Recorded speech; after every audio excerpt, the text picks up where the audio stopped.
Welcome to this class on the Beatitudes, where Jesus provides an amazing summary of how to live a successful life. The virtual background symbolizes a bridge for you to a life that works fully through living the teachings of the Beatitudes. Jesus began his ministry with the Sermon on the Mount, which comprises the 5th, 6th, and 7th chapters of the Gospel of Matthew, and which is widely recognized as the greatest discourse of wisdom the world has ever known. The Beatitudes are 9 verses that shape the outset of that discourse. Each verse begins with "Blessed are." The Greek word for blessed means the highest stage of happiness and well-being. The Beatitudes are one of the best known parts of the Bible and among the least understood, because they are often taken literally, whereas Jesus intended they be experienced metaphysically. But before we get into what the Beatitudes are and examine each verse in depth, let's consider, what did Jesus stand for? What did he teach? What did Jesus intend for us to believe and to do?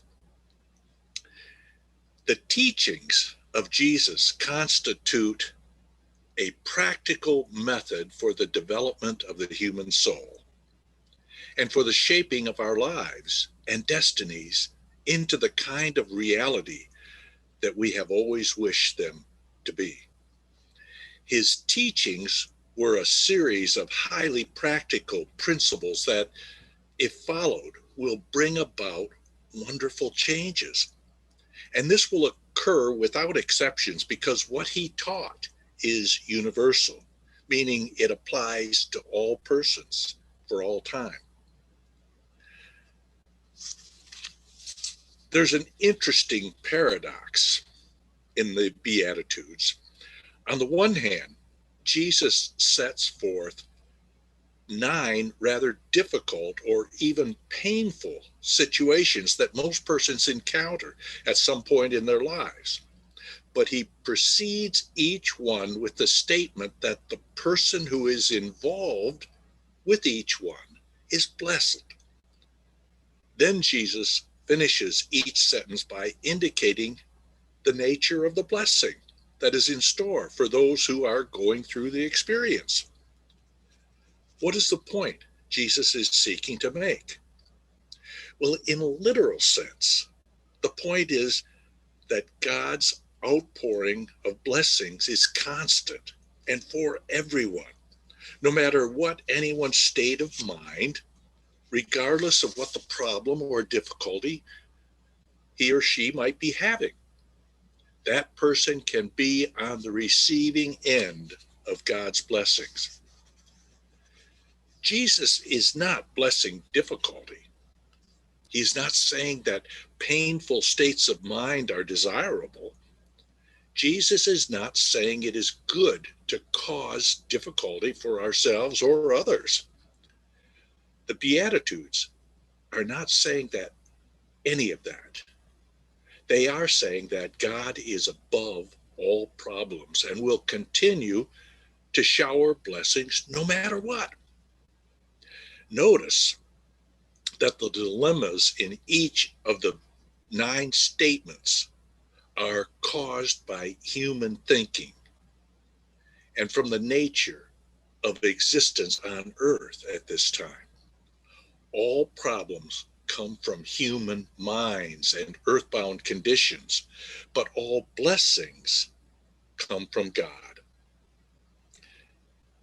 And the blessings do not stop because of the man-made or earthbound conditions. God is always greater than any problem. God's blessings always exceed the predicament. This is a message of hope and assurance, a reason to feel ongoing comfort. Sometimes people say they would have preferred Jesus giving a secret formula for avoiding problems and dilemmas instead of God's assurance of blessings for us in the midst of the difficulties. It seems clear there is no such formula. Jesus knew that existence on earth is largely a series of problems presented and lessons learned. That's what life is all about. Jesus clearly stated, "In the world ye have tribulation." In other words, everyone has problems. However, he went on saying, "But be of good cheer, for I have overcome the world." He was not boasting here. He was reminding us that our growing spiritual awareness will overcome any of the tribulation this world presents. No problem need ever disconnect any person from being on the receiving end of God's blessings. God's blessings are always related to our need of the moment. Whatever the dilemma you may find yourself in, or whatever problem state of mind you may be in, remember your connection with God. Remember that you are God's child and that God's help and blessings are never cut off from you. If you just remember this and give thanks, you will attract just the blessing you need for that situation. And the dilemma will be eased, and the painful state of mind will be healed. When we move beyond a literal interpretation into a metaphysical or spiritual understanding, it's like moving from low gear to high. We begin to seek the deeper meaning and whole new pathways of understanding opening up for us. In moving toward this, we need to go deeper into the nature of Jesus' teachings. He tells us what the nature of God is, what the nature is of our relationship to God, the meaning of life, the meaning of death, what we need to do to bring happiness and peace and true prosperity into our lives. Invariably, he told the people of that time that it was by their own faith, it was by their own attitude, it was by their own inner involvement that the experience was going to take place. In other words, what he taught was not something that could happen to a person from the outside of them. It must happen from the inside of them, from a regeneration of their own inner state of mind, state of being. Now, do you suppose most people were excitedly gathering around Jesus to hear this message, rejoicing at the good news? No way. Jesus had a mountain of theological clutter to deal with. The creeds and dogmas that existed among his people at that time resulted from traditions and practices that had developed over many years. In time, these became so rigid that they overwhelmed the lives of people. And Jesus told the people that these rigid practices had nothing to do with their spiritual development, and in fact were constricting them. Jesus taught no theology or doctrine whatsoever. His teaching is entirely spiritual or metaphysical. This means that the people of his day, to understand what he was talking about, had to step outside their own valued religious belief system of the past. They had to become willing to open their minds to some new ideas, to some new concepts. This presents a problem because we cannot examine our higher nature from our purely intellectual or three-dimensional understanding. So it was negative for people to become as little children. Actually, it was necessary for people to become as little children, to suspend their belief system, to set it aside long enough to allow another possibility to register within them. And some of them were able to do so, and some of them were not. They had been conditioned and taught, and they had a certain belief system that had crystallized into knowing what worked and what didn't. Then along comes this magnificent person with real insight and understanding, and he explains the nature of God, the nature of life. And he was trying to obliterate the concept of a limited God and the limited nature of themselves. But before they could hear him, they had to release the resistance that existed within them. Some of us, no doubt, can identify with these persons because we too have been taught and conditioned to believe what we believe. We have certain perceptions about the Bible, believing that it presents a set of rigid doctrine, including original sin, that the idea that you were inherently sinful, being saved from sin, confusion over the meaning of salvation, infinite punishment for finite transgression, a doctrine of predestination, eternal torment for wrongdoing, or eternal bliss for right doing. All of these theological doctrines that have been thrust upon us, thought up by well-intentioned scholars over the centuries since the time of Jesus. None of this emanates from Jesus, and somehow being presented to us as being absolute truth, as being the message of the Bible. It is not there. In fact, the Bible explains that we are spiritual beings living in a spiritual universe. The Bible, and specifically the Sermon on the Mount, are explaining that we are more than we have yet believed ourselves to be. Jesus had a mountain of theological clutter to deal with. But those that I'm referring to primarily have been gathered during the 2,000 years since the time of Jesus. All of this has been handed to us. And naturally, we've had a great deal of difficulty sorting all of it out. But it's important that we understand that resistance still exists. It may exist within us. Resistance to see beyond what we believe. Jesus taught that we are not limited beings, but rather children of a divine parent, and that all the parent has is ours. Jesus taught that, yes, there are laws, and there are laws above the laws. And what is a miracle but appealing to a higher level of law in which and from which that experience is the norm? Jesus taught that we have dominion, that we can control our circumstances. And if there is ever a gift that has been given to the human race, it is that we are free from the ideas that have imprisoned us. Jesus taught that you never were your body at all.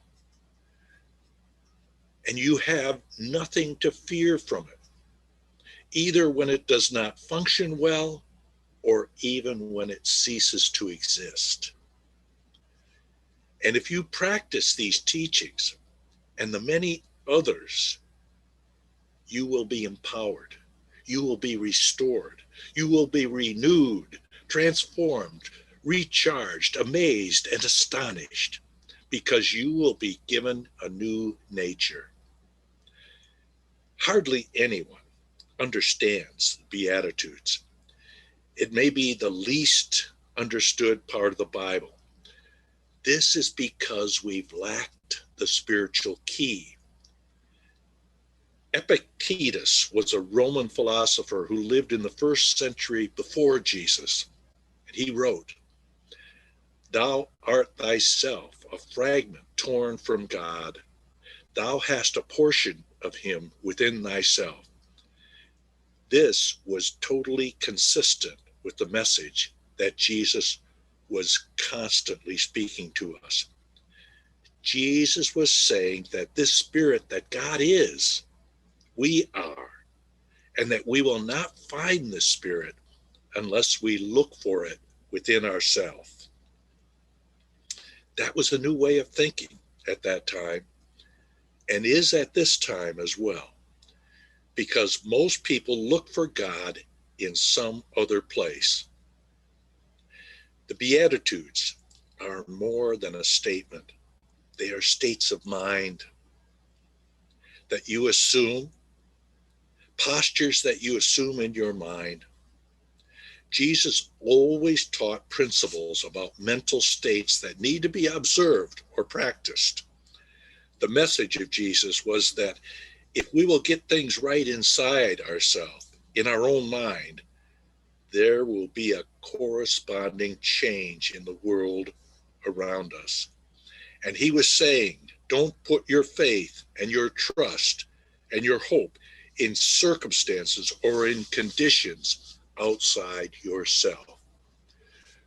With this background setting, we can now go directly into the real spiritual meaning of the individual Beatitudes. And we will begin by reading those first 12 verses of Matthew chapter 5, which constitute the Beatitudes. Seeing the crowds, he went up the mountain, meaning he elevated himself into Christ consciousness. And when he sat down, his disciples came to him, and he opened his mouth and taught them, saying, "Blessed are the poor in spirit, for theirs is the kingdom of heaven. Blessed are those who mourn, for they shall be comforted. Blessed are the meek, for they shall inherit the earth. Blessed are those who hunger and thirst for righteousness, for they shall be satisfied. Blessed are the merciful, for they shall obtain mercy. Blessed are the pure in heart, for they shall see God. Blessed are the peacemakers, for they shall be called sons of God. Blessed are those who are persecuted for righteousness' sake, for theirs is the kingdom of heaven. Blessed are you when men revile you and persecute you and utter all kinds of evil against you falsely on my account. Rejoice and be glad, for your reward is great in heaven. For so men persecuted the prophets who were before you." Now, two things in your and my relationship with Jesus. If you are like me, you will marvel at how Jesus cuts through the stuff of life and identifies what really matters. And second, you will feel such gratitude that you will sense a friendship, a deep friendship with someone with whom you've never come face to face. The first beatitude: blessed are the poor in spirit, for theirs is the kingdom of heaven. What does it mean to be poor in spirit? Before we can understand this, we must understand that the Bible is written in a particular language of its own. so that many of its terms and words and phrases are used in a way that we don't use in our own language.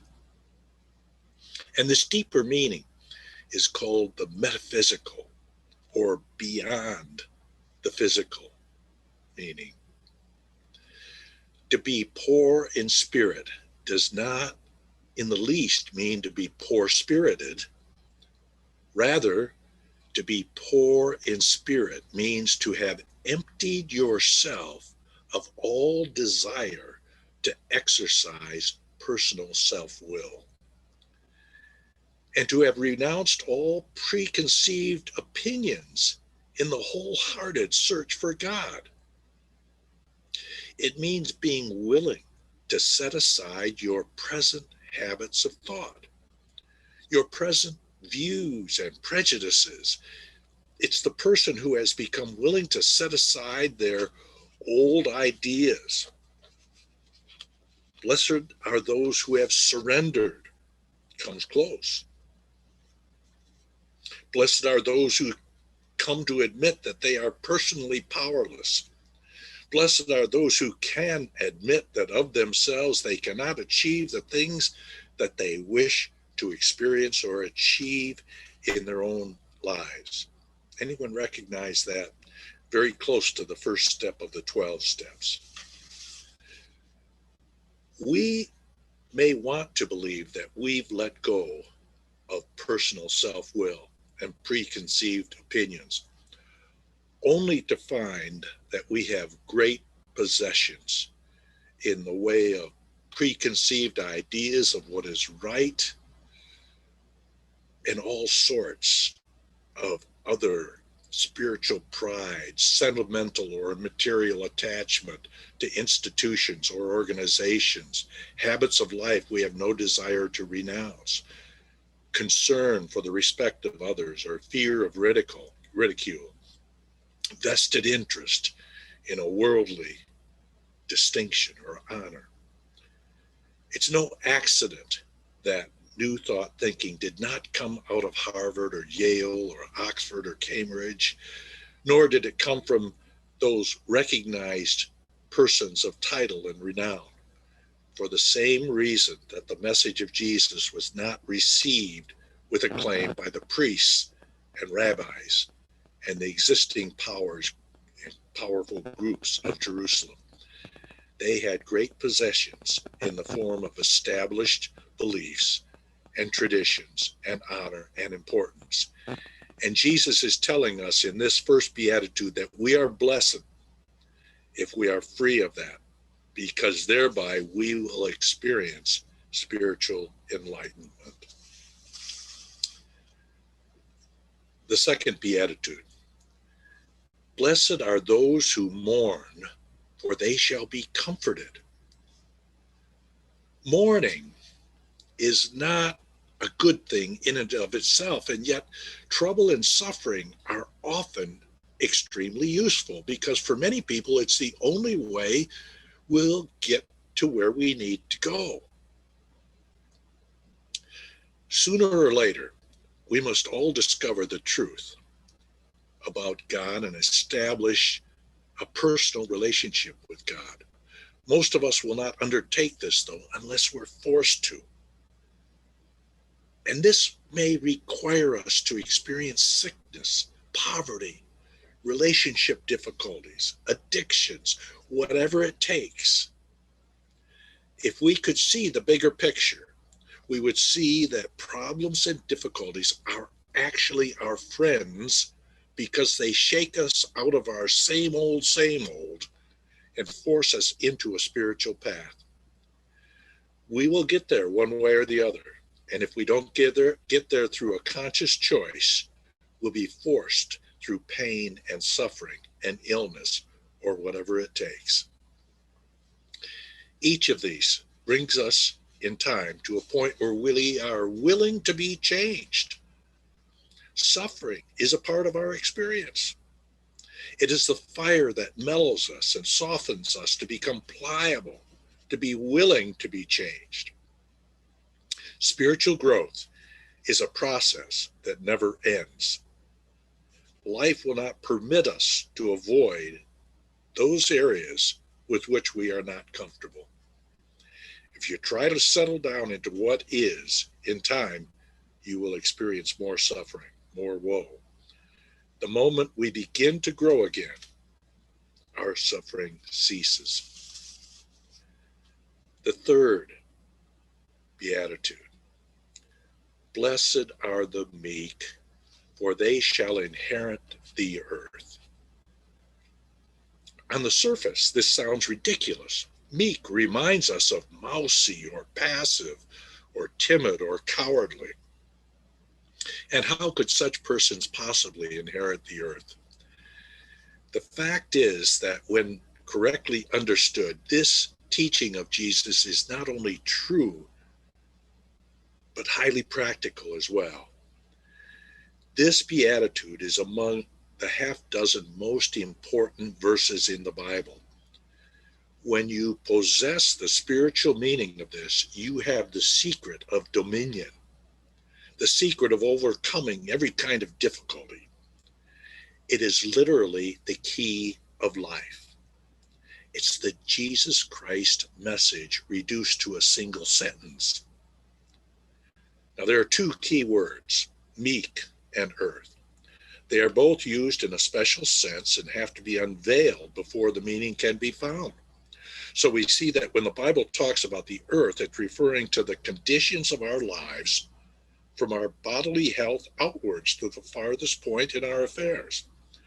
So this belief, this beatitude, tells us how we may possess or govern or be masters of our own lives and destinies. So how is this to be done? We're told through meekness. The true significance of the word meek in the Bible is a mental attitude that no one word describes, but it's a combination of three attributes or states. First, open-mindedness. Second, faith in God. And third, the realization that the will of God is always for our greater good. Something joyous and interesting and vital, and much better than anything we could think of for ourselves. A part of this state of mind is a perfect willingness to allow this will of God to come about in whatever way divine wisdom considers to be best, rather than in some particular way that we have chosen for ourselves. The Sermon on the Mount tells us that all causation is mental or spiritual. Everything that exists in my life or our life is a reflection of our state of mind. The meek are those persons who have been given dominion over their lives because they open themselves in trust to allow higher mind to determine their guidance, to chart their course. If you remain meek, you will, in the process, gain control of the conditions and circumstances surrounding your life. You'll no longer be the victim of circumstances. Meekness has to do with a deep-set awareness of the importance of change, but not on our terms. Meekness is the willingness to do the things that we have to do, whether we like them or not. Meekness is no longer wanting things only on our terms.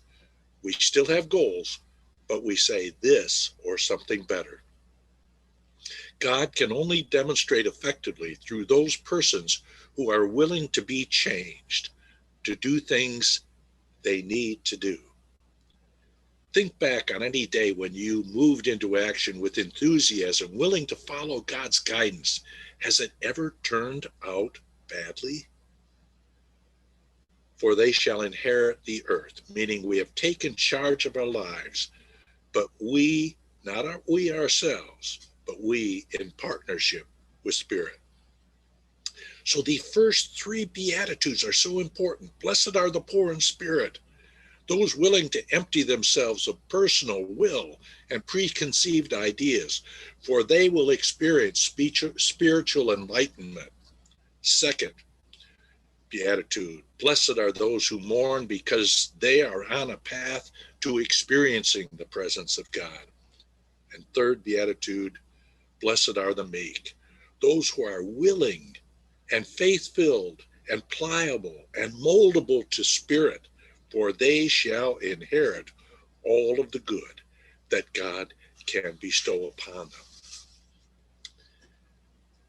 Moving then to the fourth beatitude, blessed are they who do hunger and thirst for righteousness, for they shall be filled. Righteousness is another of the key words in the Bible. It's one of those keys the reader must have in his possession if he is to gain the true meaning of the message. We may have identified righteousness with those who pretend to be good or do good. In fact, righteousness in the Beatitudes means not only right conduct, but right thinking on all matters in every department of our life. And when we study the Sermon on the Mount, it reiterates the great truth that outside things are but the expression or outpicturing of our inner thoughts and of our inner beliefs and attitudes. The Sermon on the Mount tells us over and over again that we have dominion or power over our thoughts to think as we will. Our lives, by the way we think and feel and respond to the circumstances around us. Jesus constantly was telling us that we have no direct power over outer things, because outer things are the consequences or result of what goes on in the secret place of our mind. Outer things are effects. You can't change your life by working with effects. You have to work with the secret inner causes. If it were possible for us to change externals directly without changing our thought, it would mean that we could think one thing and produce another, and this would be contrary to the law of the universe. The great law of the universe says that as you think and feel, so is your experience, and we have absolutely no power to change that law. We can only begin to understand it and to work with it. It's this very notion that we can think and feel things in one way and have other experiences that lies at the root of all human trouble, all sickness. Everywhere we fail or fall short. Every failure we have ever experienced or ever shall, all strife and poverty, even death itself, is the result of our thinking that we can think and feel in one way and experience something that is different. It can never happen in this universe. The great law of the universe is just this, that what you think in your mind, you will produce in your outer experience. As within, so without. And until a person begins to understand and accept this premise, this principle, it is impossible to understand any of the scriptures, particularly the things that are said in the New Testament. You must first control your thoughts for harmony and happiness. If you want harmony and happiness in your life, then the outer things will follow. Your outer world will become the equivalent of the thoughts and feelings that are within. If you want health, you must first begin to think about health. And thinking about health does not mean just a healthy body, as important as that is, but it also means that you as well begin to think and feel in terms of peace and contentment and goodwill toward all other persons. If you want to grow along spiritual lines, it is important to begin to explore the possibilities of our spiritual nature and begin to believe that we are spiritual beings living in a spiritual universe, and holding these thoughts and working with this concept and doing all the things that support this. Jesus talked about seeking first the kingdom of God or higher consciousness, knowing that as we do it, then everything else we need in life will be added to us. If you want material possessions, you must first think prosperous thoughts and make a habit of doing that. You can't even afford in your life to think otherwise. If you want congenial companionship, if you want to be loved, you must first become a loving person, sending out that which you would receive. Like begets like. And so it is necessary that whatever it is that we want, we must first become. When people awaken to the knowledge of these great truths, they naturally try to begin to apply them in their own lives, realizing at last the vital importance of righteousness, of keeping our thinking in line. Righteousness means right useness of my mind, using my mind correctly. The principle involved is very simple, but the doing of it is not. And why should it be? Why should it be so difficult for us to take charge of our thoughts and feelings? The answer lies in the extraordinary power of habit. Do you know that we are creatures of habit? Each of us is predictable to those around us because of the power of habit.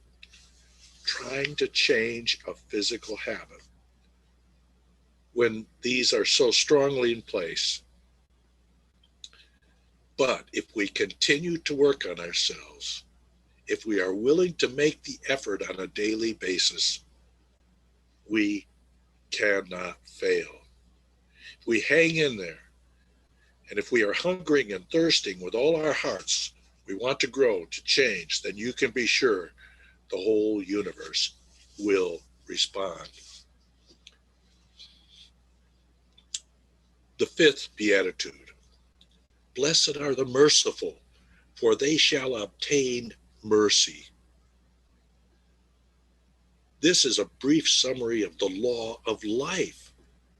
The law of life speaks to the nature of humankind, the meaning of life, the importance of conduct, and the art of living. It's a capsulized version of the statements that Jesus makes later in the Sermon on the Mount. Judge not that ye be not judged. The measure you give will be the measure you get. Why do you see the speck that is in your brother's eye, but don't notice the log in your own eyes? This is the law of the golden rule. The plain fact is that the law of life means we must speak and act toward others as we would have for ourselves. Whatever sort of conduct we give out, we will invariably get back. Anything and everything that we give out toward others, sooner or later will be done to us by someone, somewhere. The good we do will be repaid, and the evil we do to others in like manner, we shall receive back as well. The law of reciprocity, or the law of retribution, is as sure as the law of gravity. And it seems obvious that if only people realize that this is literally true, it would profoundly influence their conduct. This may sound like an eye for an eye, and it is, but this law of life applies as surely as anything. Yes, there is a higher law, but in the absence of our awareness of and application of this higher law, the law of life will apply. The sixth beatitude. Blessed are the pure in heart, for they shall see God. The promise to see God, we're not talking about seeing with our physical vision, we're talking about seeing with our spiritual perception. It means to become aware of or to apprehend the true nature of our being. To see God means to become aware of the presence of God, to perceive with our mind. We live in God's world. We live and move and have our being in God. When we become pure in heart, we see things denied us when we're in an ordinary state of consciousness where we normally reside.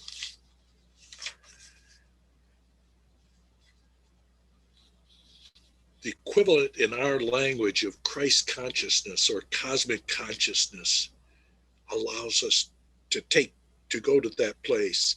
It's the sense of oneness with all of life and the sense of oneness with God.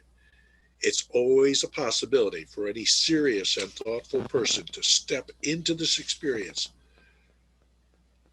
because it is, to some measure, under every person's control.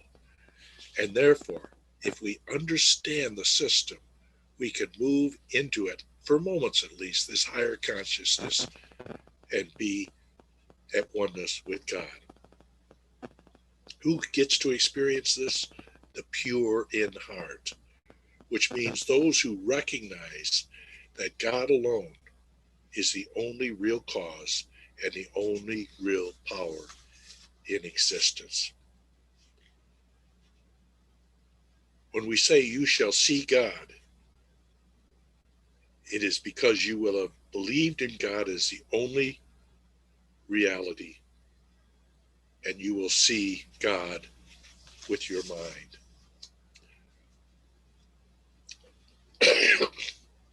Excuse me. The seventh beatitude: blessed are the peacemakers, for they shall be called the children of God. This is a valuable lesson in the art of prayer, and it's important to remember that prayer is the only thing that changes our character or our consciousness. We must realize that Jesus was teaching us a system of scientific prayer about the science and art of changing our level of being from merely the human to our spiritual condition. He was teaching us how to be born again or born anew, how to be a different kind of being, how to be transformed. Prayer is never the process of you or me trying to get God to change our mind. How can the finite ever change the mind of the infinite? Prayer is not trying to get God to say yes when you thought God would say no. Prayer is changing your mind, raising it to the level when you are relating or corresponding, connecting with God. And the greatest essential ingredient for success in prayer is peace of mind. The true inner soul and peace that was known to mystics as serenity. And they tried over and over again to tell us that this is the passport to the presence of God. Find that peace within yourself by connecting with God. And we move into the 8th and 9th Beatitudes. In the 8th Beatitude, it states, blessed are those who are persecuted for righteousness' sake, for theirs is the kingdom of God.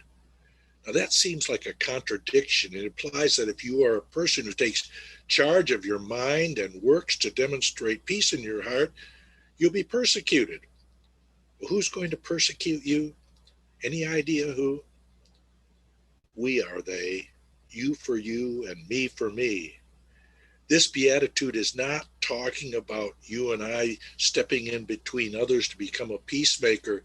It's referring to the peace that is within ourselves, because whatever we're about, our lower self is going to be critical, is going to step in there and say, no, you shouldn't have done that. And we have to be prepared for that. And as long as we hold to the higher truth with our higher self, we will be blessed. And that 9th beatitude is very similar. And in this 9th beatitude, where Jesus says that Blessed are you when they revile and persecute you and say all kinds of evil against you falsely for my sake. Rejoice and be exceedingly glad, for great is your reward in heaven, for so they persecuted the prophets who were before you. And notice Jesus says not if this happens, but when this happens. We can't live without being subjected to the criticism. And that criticism, once again, comes from within ourselves.